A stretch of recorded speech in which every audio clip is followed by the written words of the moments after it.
Okay, so I'm not a big lover of banks.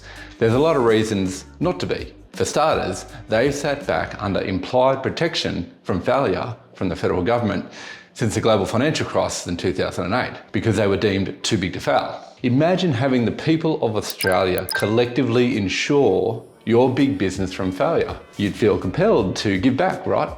Instead, our big four banks have since then cut back massively on services such as branches and ATMs and bankers in regional areas very close to my heart, and found ways to systematically extract huge sums of fees from people, mainly through payment services. Even when you don't directly cop the surcharge at the retail counter, you can be sure that the bank fees associated with payments has been added on to the cost of the goods you're buying. Banks contribute to your cost of living, all the while being able to rest on the implied assurance that if they stuff up and run the risk of crashing, your tax money will bail them out. All that aside, let's get something clear. The retail banks are not the ones responsible for rising interest rates, at least not directly. No.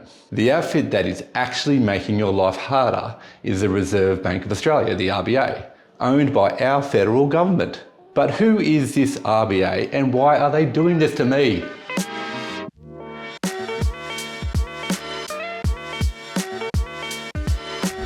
Today I'm going to let you into the fascinating wild world of centralised banking and hopefully dispel a few myths about the system in the process. I'm Jordan from Meltway. I've been a banker for over 15 years, and at Meltway we like to ensure that our clients are well informed. So grab some popcorn and enjoy this exposé. It might come as some surprise that while you are borrowing money from your bank, it is in fact borrowing that money from other sources in order to fund your loan. A major source of funding for Australian banks is the RBA. Your loan and every other loan issued to Australian homes and businesses by any other Australian bank is funded in part by the RBA. Your bank is a retailer of money, and like every retailer, they buy stock from a wholesaler, mark it up, and sell it to you via a retail front. The RBA is one of several wholesalers who sell money to your bank. Yep, your bank buys money, adds their margin, and then resells it to you. The cost of purchasing money for you is the interest rate you pay. Likewise, the cost of your bank purchasing money is the interest rate it pays the RBA. That rate is called the cash rate, and that is the price that all major banks in Australia pay when borrowing from the RBA. Every month, the RBA decides whether to increase, decrease, or keep steady its cash rate. If you have a variable loan, then usually your bank will pass on some or all of that increase or decrease in the cost from the RBA. While there are some variations in the amount and timing of this process between different banks, in general, a change in the cash rate will result in all banks changing the interest rates associated with all the loans they have on issue. As a result, the cash rate influences just about every loan on issue in Australia, both to households and also small and large businesses. When the cash rate changes, everyone feels it. Well, just about everyone. Sometimes you can avoid the pain of rising rates by choosing to fix your loan and getting on the right side of the rising curve. We've covered that topic in more detail in this video. So that's a lot of power, right? The RBA is indeed a very powerful organisation. When it changes the cash rate, it can increase or decrease the cost of all debt in the country. And since debt is the grease that helps the wheels of commerce turn, well, that impacts how the entire economy will perform. If you increase the cost of all debt, people and businesses are less likely to not only spend for consumeristic purposes, but also less likely to invest. Increasing interest rates has the effect of curbing spending and investment levels, and can even drive businesses and people alike to cut back. This is the darker side of economic management. When considered at the macro nationwide level, we talk of a rising cash rate reducing household spending, business investment, and therefore lowering inflation. But as we look into the detail of that picture a little more closely, we see households cancelling holidays, putting off renovations, and switching to cheaper supermarket brands. We see people parking the car at home and opting to take public transport to work. Some may even sell their house and downsize because the cost of their existing loan becomes unmanageable. It really starts to hit home when you consider that businesses are taking these actions too. When holidays and construction projects are put off or cancelled, the businesses providing those services lose money. So they need to cut back as well. And that can sometimes mean making staff redundant, cancelling pay rises and bonuses, and crimping access to the company credit card for team coffees. Just about every business which makes money domestically, as opposed to making money internationally, will suffer from an increase in the cash rate. And so, with just a 0.25% change, the RBA can set off a series of cascading and self-feedback loops involving millions of individuals and businesses, the true effect of which can be very, very difficult to predict. So the question naturally arises, can we trust the RBA? There's many that say we can't.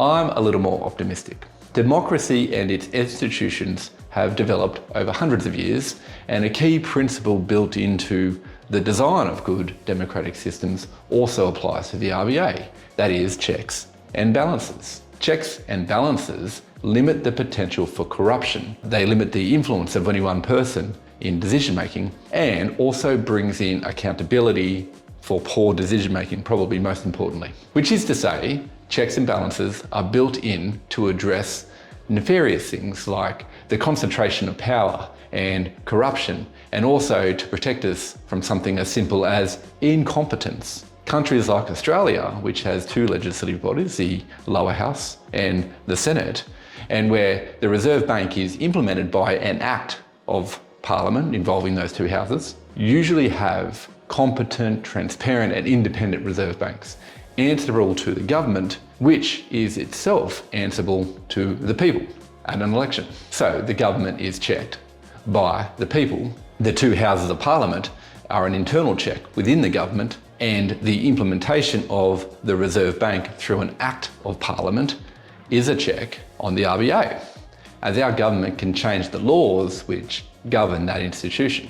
There's a great example of this accountability to the government in recent times when the Federal Treasurer, Jim Chalmers, chose not to renew Philip Lowe's tenure as RBA Governor after public furore over his inaccurate commentary about future rate rises to be expected. It is a tough job. The RBA must seek to understand as much as possible about all of the country's economic indicators such as GDP growth, inflation rates, unemployment rates, and influences from the international economy before they make a call on the cash rate. Get that wrong, or indeed make some loose commentary about rates in the media, and the government might call time on your employment. Right. So the RBA is the one increasing the cost of my mortgage. So is my bank innocent? No, never ever. You are not powerless either. A bank is a business, a retailer of money. They want to make profit and they have shareholders to satisfy. Now, for the avoidance of doubt, read that to mean that the bank executives and board members want their shareholders to grant them large salary packages in recognition of the great job they have done in producing large profits. The cost of the money they buy in order to resell to you is just one aspect of your loan interest rate. There are a variety of other factors which weigh into it, including the bank's cost structure and how competitive the market is, just like any business. Businesses exist to make profit.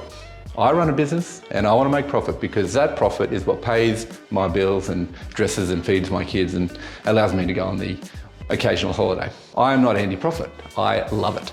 However, there is a difference in making profit because you are innovative or because you are so absolutely loved by your customers who willingly give you money because of your exceptional service and the benefits you get from using their products. So, does your bank do something special for you that should justify what they charge you? Or is their profit simply a result of their dominant position in a market where we hold the banks up as too big to fail? If the answer to that question is no, then you need to simply remember that you as the customer have the power to walk. Yes, that's right. At the shopping centre, if a retailer doesn't impress you, you walk over to another shop. In the loan market, it's a little more complicated due to the various complex bank policies that you have to navigate occasionally when seeking a loan, and sometimes the process is a little bit laborious to transfer between loans. But you still have the power to walk, and a top-notch mortgage advisor, such as the kind people at Mountway, can help you through that process. We help you walk away from the banks that are bad for you and into the banks that are good for you, avoiding wrong turns and wasted time and frustration along the way. Until next time, crew, catch you.